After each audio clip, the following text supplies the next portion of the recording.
Ladies and gentlemen, what's up? This is BC. Welcome back to another episode of Supreme Being. Look, today I want to talk about something that is very important, whether you're in traditional social situations, whether you're selling, right, leading and running a team at whatever capacity. If you want to have a stronger presence as a communicator and as a person, if you want people hanging on your every last word, if you want to be seen as interesting, if you want to be the top of the food chain when it comes to social status and value and all that stuff, it's predicated on this.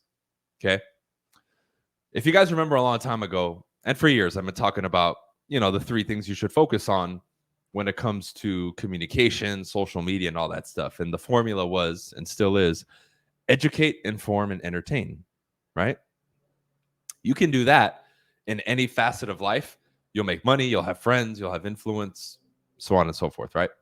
But today I'm specifically honing in on the difference and being absolutely certain that you're implementing, again, not just informing people, but being certain that you're educating them, right?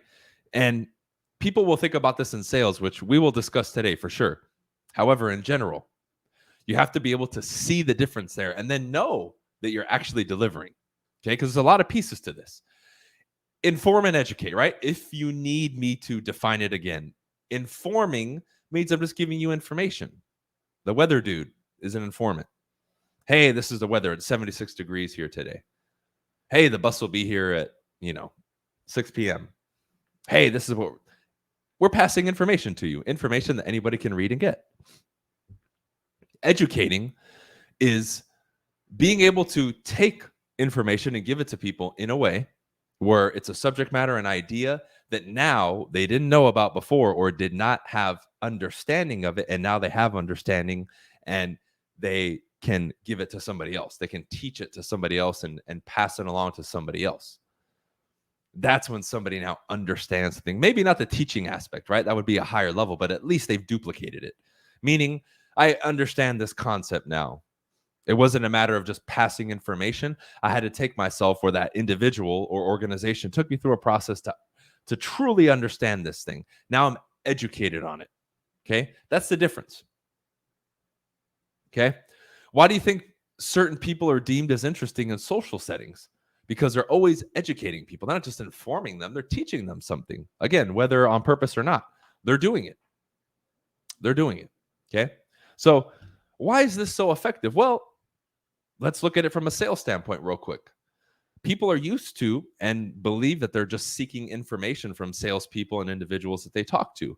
But if I could be, like in my case, the online presence or the real estate agent and professional, the investor, the consultant, that while I'm informing people and having conversations with them, I'm simultaneously teaching them something and educating them. I now put myself in a completely different tier. Right? I love, and this is why I've mixed in, especially with my team and my close students, dialogues and pieces of information where I'm not only just teaching them history of sales and real estate and that kind of stuff to give them relevant information, but I'm also giving them dialogues and things to weave in. So simultaneously, while they're talking to somebody and informing them, they're also educating them. And that's so key, right? It's so key. Right? And I've given a million examples over the years. But are you actually like debunking misinformation simultaneously while you're talking to somebody? And again, it's not as complicated as you think. Right? If you listen to me and you're in real estate at any capacity, the average consumer goes online and believes what they see, whether it's news, whether it's going to these websites like, Zillow, realtor.com.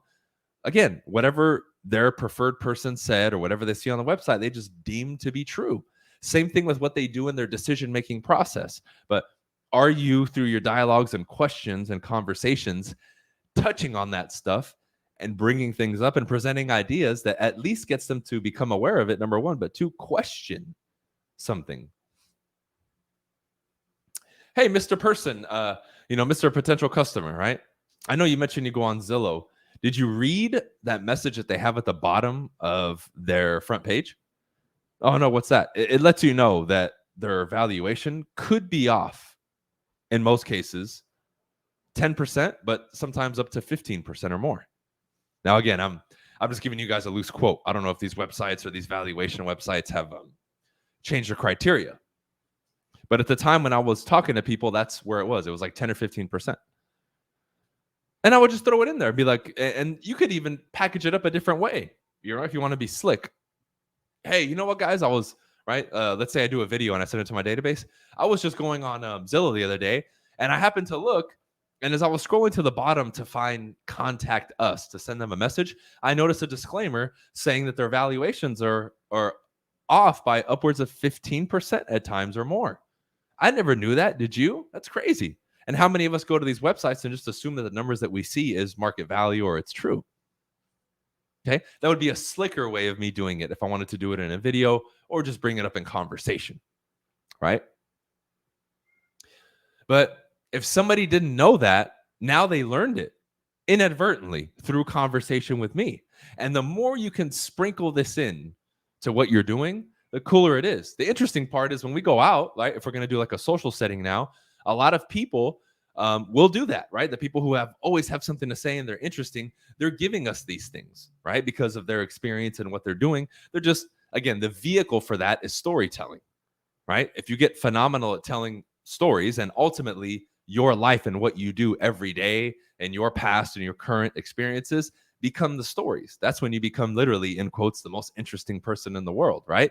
Because you're not making up stories or passing stories from other people. You're literally describing your experience in your life and what you've done and your experience, which is cool, right? So people through the storytelling mechanism will weave this in. Now, we've talked about storytelling before, and that's something you have to continuously work on, because when you look back at the past of human beings, information, folklore, and all that stuff was passed through storytelling around the campfire, right? Bringing up the new generation. It was done through stories, right? Traditionally, now we view education as we go to a classroom, there's a whiteboard or a PowerPoint, and we learn, or Zoom now, right? At the end of the day, though, that's not in line with how we used to do it back in the day before there was a formal education system, you know, with preschool, kindergarten, and all that stuff. Once that was standardized, we learn best through storytelling. We retain information the best through storytelling, right? What is a movie? It's storytelling done in a very cool, highly immersive way. It's literally telling you a story for an hour or 2 hours. And that's why movies, characters, quotes from a 1 hour movie that somebody has maybe only seen once in their whole life of 20, 30, 40 years will be so vividly remembered by them and recalled that just that one experience and that story was told so brilliantly to them and the experience was so great that they remember it forever. Yet we can't even remember stuff in school. That feeds on that mechanism that I'm telling you and kind of proves it, because that's the vehicle for us to do this, inform and educate. And the more you can start to practice this and understand it and weave it in, you become so much more effective as a communicator. So if we go back to the sales portion of it, what I love about our process and how we've built things, because remember, the element of control is there when you sell. You already know what the agenda is, what the script is going to be, and all that stuff. So why would you not weave this stuff in, right? Add stories and add things to your script where you're literally taking people through things that informs them and educates them, right? This is how through specific techniques and tactics, you can now derail objections and just crumble misinformation and misguided decision-making processes that people have by doing this. We do it all the time, right? And a lot of times, again, when you, like, as an example, if you do a story, right? Let's say I tell a story about somebody being erroneous in their decision. Like, let's say, again, I'm in real estate. I meet with somebody and I want to effectively make the point that somebody really needs to focus on pricing their home correctly and how devastating that mistake can be. Well, let's give them a story about how this one time with a customer, I gave them the benefit of the doubt and said, you know what? We won't stick with the facts. We'll go with what you want. And how that turned into a mess, like a 2, 3, 4 month affair that was just this ups and downs and all these issues. Why? Because I deviated from guiding people and saying it's not what I want or what you want. It's the right thing to do based on the market, based on facts, right? Based on the data. That's how we need to base our decision-making process. Now, if I tell them that story and that 2, 3, 4, 5 minute story, right? Again, we're talking about them indirectly because we're saying that this person that we're discussing in this story is made the same mistake that you're thinking about making. So I can make the point without saying it or making them feel like they're attacked. But guess what? While they're connecting the dots in their mind, they're seeing themselves. They're just learning it and hearing it from a vehicle, which is the story, instead of being told by me to not do this. Because think back to when you were a kid, when you were told not to do something, or you were told directly at times, you resisted it. You rebelled, right? Hey, let me help you tie your shoes because you're taking too long. No, I want to do it myself, right? I mean, that's in us. So this mechanism bypasses that, which is cool. So I love this because it's an indirect way of crumbling bad decision-making processes, crumbling false datums, right? And misinformation that people have in their mind. And just it facilitates the sale because now I assist people in getting them out of their own way, right? And a lot of stuff that may have come up later, I crush. So let me give you another example, right, that I use in sales. A common kind of, we can say crutch or objection or flawed thought process that we have in real estate from the consumer standpoint is they will say, I want somebody who's local, right? Now, the reason this isn't factual is because whether somebody has an office a mile from you, half a mile, right? Not only has a real estate game changed, that's not based on any real information.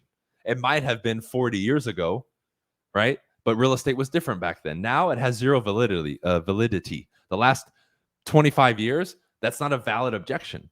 But again, I studied history of real estate. I found out that back in the day, you had to sell your home at a local office because only the local office and their agents could find a buyer for your house.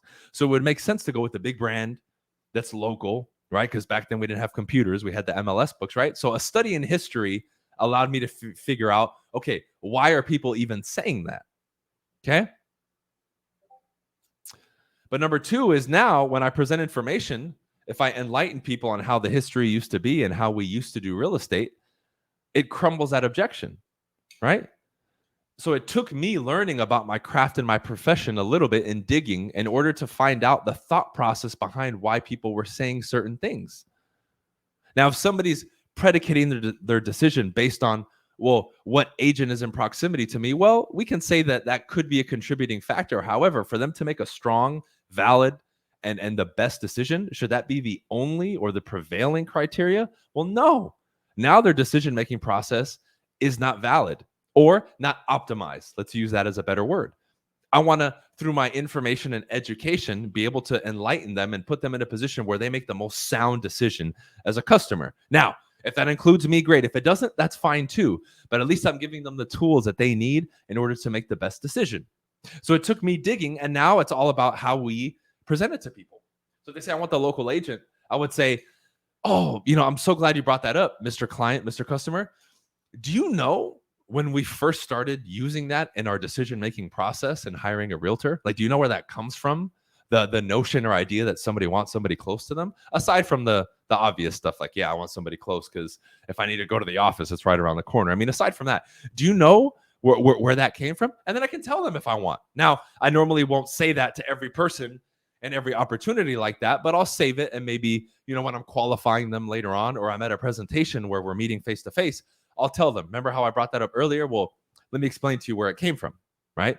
As little as 25, 30 years ago, blah, blah, blah. And then I go into the whole story. I'm not going to give that to you guys. Right? I gave you the condensed version. But I educated myself by studying my craft and my profession. Now I can educate the client. Now, when you get the local agent objection, my enlightenment to the customer rips that out of the ground. It completely tears out the weed because I'm handling it at the source. I could come up with a fancy objection handler to reframe the conversation or dodge that question. But what I'm presenting is a million times more effective. It doesn't dodge the question. It gets to the root of the issue. It gives them the real information, and it tears it out and disintegrates it. And when I sell, I'm looking to be at that level in whatever I sell, to the point where I melt objections before they happen, or my insights and education to the customer through my storytelling and communication obliterates that, gives them a better decision-making process and better criteria, information to make their decision. And then they move forward decisively. Again, whether with me or not is fine, but at least they make a decision, right? And this needs to be a goal of yours. This can be done through bettering your techniques. This can be done through studying your craft and what you do a little bit more, right? And this can also be done with intention. Do you want to educate people? Because I see some salespeople wanting to hold back. Well, I don't want to educate the consumer too much because then they don't need me. Well, then I would question what you're selling or what you're doing if you don't want to educate the consumer. I want the consumer to know everything. This is why I've even done educational series to my database and my past and future prospective customers. So they learn more about me, my process, my team, what actually happens in my industry, how we go about doing our jobs. I want them to learn that stuff. So again, I'm also doing this on the back end outside of just our conversations. I also do that on my social media where I give people insight on how to sell, communication, and all the other stuff that I talk about. It's really cool. This is what keeps people coming to me. This is what keeps many of you on this podcast or on my coaching or on my team or whatever it is. Right? This is stuff that I geek out on and I love to do. Like on a Sunday when I do a lecture to my students, I love unpacking a subject like this for an hour, hour and a half and just going deep on it.